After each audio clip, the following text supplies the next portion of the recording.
I have come to the conclusion that I am gonna get a tattoo in that area, and I know a tattoo on my head is gonna hurt like shit. No girl can't see me as a problem. Them a man clones and me walk on them. Me no love chat but me I want them. Tell them this a real Shenyang and in today's video, as you guys can see by the title, I'm gonna be talking about my alopecia, and I'm also gonna be talking about these beautiful knotless braids. Okay, so before we get started, my lashes, always gotta put my company in here, Melanin Minx. These are my snowflake lashes. So yes, Melanin Minx will always be in the description box. But yeah, so I'm basically gonna be showing you guys my alopecia, letting you guys know a little bit about it and how I cover it, like the styles I use, including these knotless braids. I'm gonna be talking about the knotless braids because these are my first time getting them. I'm gonna give y'all the tea on them. Are they a go or a no? So we're just gonna get into the video. So about 2 years ago, y'all, maybe 2.5 years ago is when I found out I had alopecia. This is not something that I've had my entire life. It literally started about 2.5 years ago.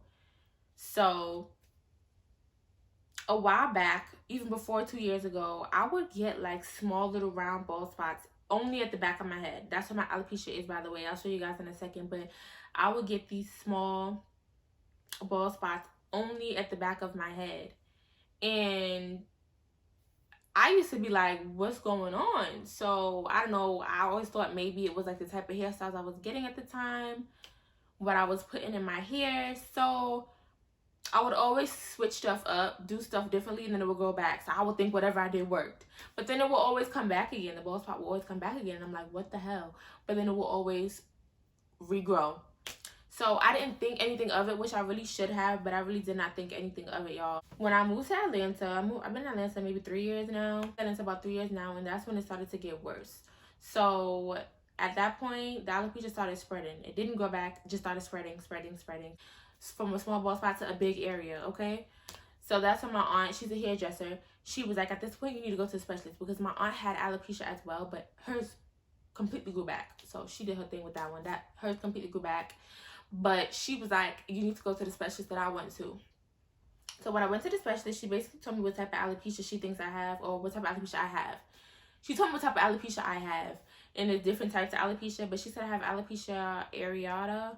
I believe that's how you say it, alopecia areata. And if I'm understanding it well, alopecia areata is basically the type of alopecia that will go and come, and that basically explains why I would get like the little bald spots and it will grow back, things like that. So during the appointment, she took like it was like a microscope for your scalp. Don't know the name of it, but that whole system she had was fire. I was able to see like all of my scalp, all of my hair follicles, like up close. She put it on like a flat screen TV. So basically, once she did all of that and she showed me my scalp, she basically showed me that a lot of the hair follicles on my scalp at the back are done for. Like they're not gonna go back, because I don't know if skin grew over it, or something grew over some of my hair follicles, and it might be skin, but in certain areas in the back of my head, it's just not gonna grow back. I don't know the areas off the top of my head, but she showed me on the screen when I was there about a couple months ago. So that right there kind of discouraged me, like, because imagine having a full head of hair and then your hair just slowly going away. It takes your confidence from 100 to probably like 25%. Like, I was so mad. So you usually get alopecia when someone else in your family has it or had it. It's like a trait. And my grandfather's family side, his side, they have alopecia on their side. So that's kind of why it kind of trickled over to my aunt and me. But it was just so heartbreaking when she said, oh, those areas are probably not going to go back. They're not going to go back. So I was just like, ugh. And she also offers a special cream for hair growth. But I didn't even buy it at the time, because I was just like, you just told me my hair's not going to go back. I'm not going to waste my money. That's the headspace I was in. But now I realized, okay, she didn't say all the hair follicles are done for. So I do try to do things to see if I can stimulate the growth. So she did tell me to get a derma roller. So I ordered a derma roller from Amazon. You can get that really cheap. I think mine was like $8. So you can get a derma roller really cheap. And I put black castor oil on my scalp sometimes it differs. Sometimes I put it on before I use a derma roller, and sometimes I put it on after I use a derma roller, and that has been helping because I've had some growth like at the side of my hair. Let me show y'all my alopecia. And I know this is what my alopecia looks like, and I know when I edit this video I'm probably gonna be like, do I really want to post this, y'all? But if you're seeing this video, I posted it. So I'm very fortunate that it's very easy to hide, and in a second I'm gonna let you guys know like the styles that I do to like hide my alopecia. So I'm very fortunate in that aspect because I know a lot of people have alopecia like right in the middle of their scalp or on their edges, and I just have it in the back, so praise him. But yeah, so that's what I've been doing to try to stimulate some growth, and it has been working on the sides. So I'm guessing that's where the hair follicles aren't dead. So yeah, y'all, that's pretty much all I can say about the alopecia. I'm not an expert in it. I just know about my case and my situation. It's very sad when I think about it sometimes, especially when I want a certain hairstyle and I know I can't get it. It makes me so frustrated. Like if I want a ponytail, can't do it. And it's not even necessarily that I can't do it. I don't want to do it because it's embarrassing. You know what I'm saying? But I have come to the conclusion that I am going to get a tattoo in that area. Like I've made my decision. At this point, it's just a matter of when I'm going to get it because I'm a punk and I know a tattoo on my head is going to hurt like shit. Okay, so that's pretty much it. It's just when am I gonna get it and what am I gonna get, because it needs to look fire. So when I put my hair up or something like that, people are like, wow. I mean, I know they're gonna look, but they're gonna be like, wow, that tattoo is fire. You know what I'm saying? Just like when people get tattoos over their scars, this is what I want to do because I feel like it's gonna boost my confidence, you know, so I can wear whatever style I want to wear. So going into the styles that I usually do ever since I found out about my alopecia and ever since it got worse. So one of the main styles that I do, which you guys probably could guess, is wigs, frontals. And I'm just so glad that now these hairstylists have perfected the frontals to look like scalp, because the way these wigs used to look, I would have been asked out, okay? The way wigs used to look, I would have been asked out. But yeah, frontals is basically like my comfort zone when it comes to hiding my alopecia because all of your hair is covered. But frontals are just a lot of upkeep, and that's why I haven't been getting it lately. It's just so much upkeep. Like after a week or so, your lace starts lifting, and then like sometimes I just want to get up and go. So another style that I do is just basically my straight hair. So I usually go and get silk pressed. Like I mentioned, my aunt is a hairdresser, so she usually does my silk presses. And like I said, I'm fortunate enough for my alopecia to only be in the back. So since I have long enough hair, my hair covers it. But it's still not the best situation because I can't do ponytails in my hair. The only thing I can pretty much do is have my hair down. Like, and that gets annoying because I have always been the type of person, I don't like having one hairstyle. I hate having one hairstyle. It aggravates me. It bores me. I have to switch it up. So that's when natural hair starts becoming aggravating to me because there's not much I could do. Can't really do anything with my hairs in its natural state because shrinkage.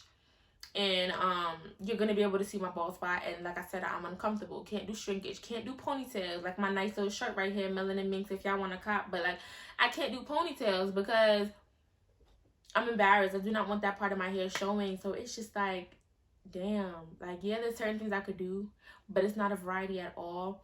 And recently, I decided to do my knotless braids, so we can get into that. So I've been seeing these braids on Instagram for a minute, and I finally decided, hey, I'm tired of my natural hair because I've been doing silk presses for a minute. Tired of my natural hair. Let me just go on to braids. Now, I was told, which I did not even know the difference between knotless braids. I didn't know. Sorry, I didn't. I mean, I knew that obviously it's knotless. I knew that part of it, but I didn't know like the benefits. So it's it doesn't put any tension on your hair at all, which is basically what I need because I have alopecia. You know what I'm saying? I don't need anything damaging my hair anymore. The fact that it doesn't put a lot of tension on your hair, I was like, okay, bet. These are the braids I'm going to get. Hopefully a hairstylist is able to cover it. Now, I was hitting everybody's DMs. Hashtag ATL braids. You know what I'm saying? Hitting everybody's DMs. Sending them a picture of my alopecia and basically asking if they can cover it because every time I see knotless braids, I can see scalp. Like the braids look bomb, but you can see scalp. And obviously with my alopecia, I do not want my scalp showing. So I just wanted to know if they could proportion the braids so that you can't see my alopecia. And the girl that did my hair, I'm gonna link her information down below. She's in Gwinnett County, if you guys are wondering. She hit it perfectly. Like, you can't see scalp back here, you can't see my alopecia. So she did her thing. And I got waist length, by the way, if you guys are wondering. But yeah, she did her thing. So I had certain braiders tell me that the way that they part their hair, they can't cover it. Some braiders, I had a braider tell me that she didn't know if she can cover it. She was being honest. She said she didn't know if she could cover it. So obviously I wasn't gonna go to her for a Russian roulette type of thing because these braids are not cheap. So I finally found the girl that did my hair, and she did her thing. Okay, now my appointment was for 9 o'clock in the morning. I didn't leave there until about 4:15. So, which was to be expected. Like, anytime you go and get braids, anytime I go and get braids, I know I'm going to be sitting in somebody's chair all day. Like, it's braids. And I have thick hair. And she said when she seen the alopecia, because I just sent her a picture of the alopecia, she didn't even think my hair was going to be that thick at the top. So, my hair was really, really thick. So, it took her longer than she thought it would take her. But she did her thing. Really nice, really neat. And, yeah, so I was there from 9 a.m. to about 4:15 in the afternoon. So it did take a minute, but it was worth it. Every minute was worth it. The knotless braids, I will never go back to box braids. And I feel like everybody that I have seen say that, that's why I was like, okay, I need to try these braids. But now I understand. Ain't no more box braids over here, okay? Only knotless braids from here, because as soon as she was finished, I was able to move it however I wanted to move it. It's really lightweight. You could do so many styles with it. It does not feel heavy at all. But unfortunately, these are one of the styles that I cannot do since I have my alopecia, or that I'm not going to do since I have my alopecia, at least until I get a tattoo back there. I just feel like that tattoo is going to look so fire, y'all. Stay tuned. Stay tuned. I'm going to try and get it soon. As soon as I work up that courage, because, a tattoo on your skull. Like, I just have to repeat that. That shit's going to hurt. But, yeah, it's so lightweight. I was able to do this as soon as she was finished my hair. So, all in all, I love these braids. I'm going to continue to get them. Probably not back to back, but anytime I get braids, it's only knotless from here. And I'm going to continue going back to her. So, yeah, y'all, that's pretty much it. That's my little story. Yeah, y'all, that's pretty much it. I'm in love with these braids. I would definitely get them again. I love the way she was able to proportion the braids to hide my alopecia. So now this is another style on the checklist that I can do with alopecia. So, yes. That's pretty much it for this video, y'all. I'm going to stop talking, because if I keep talking, it's going to be a long video. It doesn't need to be that long. So, thank you guys for watching. Hopefully you guys enjoyed, and I'll see y'all in my next video.